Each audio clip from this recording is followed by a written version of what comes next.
L'idée, ça a été vraiment de voir comment est-ce qu'on peut aussi investir Internet, qui soit un espace pas que de violence qui puisse s'y dérouler, mais de voir aussi comment ça peut être un espace bienveillant qui apporte des solutions. Donc c'est pour ça qu'on a monté ce chat commentonsaime.fr. En plus, on observe que son côté totalement anonyme et gratuit permet à plein de personnes qui parlent souvent pour la première fois de ce qu'elles ont vécu de pouvoir s'y connecter et bénéficier de l'aide dont elles ont besoin. Après, on est également présente sur d'autres sites internet, sur le site internet de l'association En Avant Toutes, mais aussi sur le site internet de l'AFA, qui est une association pour les femmes autistes, et sur le site internet d'Excision Parlons-en, puisque c'est aussi des cas de violence sexuelle, et on a à cœur que les personnes qui vivent ça puissent être en contact directement avec des professionnels qui puissent les réorienter. On est au total 10 répondantes. Il y a 2 personnes qui font de la coordination et qui répondent aussi, et après le reste c'est que des répondantes. On est 3 par shift. Il y a 2 shifts sur l'ensemble d'une journée qui sont répartis de 10h à 15h30 et de 15h30 à 21h pour avoir cette amplitude horaire, donc du lundi au samedi. On est toutes formées à la fois en amont, de par nos études, donc on a des psychologues, on a des éducatrices spécialisées, on a que des personnes qui ont déjà fait du travail de terrain dans des associations avant et qui sont militantes féministes. Et après, quand elles arrivent sur le chat, au sein de l'équipe, il y a une formation qui va être composée de plein de choses, psychotrauma, un petit peu tous les outils qui nous aident à déconstruire les violences avec les victimes.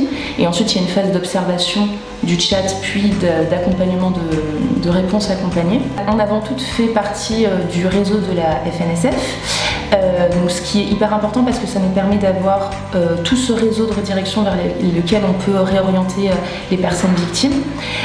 Et du coup, on est différente de ce que fait le 3919 parce qu'il y a un accompagnement dans le sens où les personnes ont créé un pseudo-personne, les personnes peuvent revenir, c'est pas seulement de la réorientation, et parfois il y a des personnes qui ne vont pas directement vers d'autres structures physiques mais qui avaient juste besoin qu'on pose des mots, etc.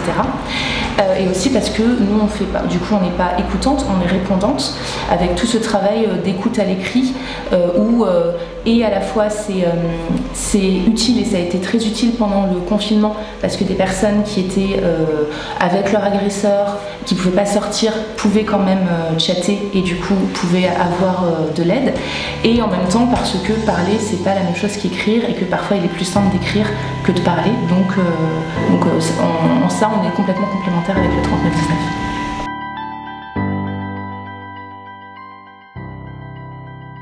Majoritairement, les personnes qui viennent nous voir, c'est des femmes entre 16 et 25 ans qui vivent des violences conjugales et qui sont à un point où elles ne sont pas certaines. C'est pas des personnes qui pourraient directement aller en structure parce qu'elles ne se sentent pas du tout légitimes. Donc souvent les chats commencent par je me pose des questions sur ma relation, mon copain fait ça, est-ce que je trouve pas ça normal, qu'est-ce que vous en pensez? Voilà ce genre de choses. Donc très majoritairement c'est ça. Après là de plus en plus on a aussi des demandes de parents qui s'interrogent soit sur les questions d'orientation sexuelle ou d'identité de genre, soit sur des questions d'inceste où les enfants rapportent des faits d'inceste et ils ne savent pas comment réagir.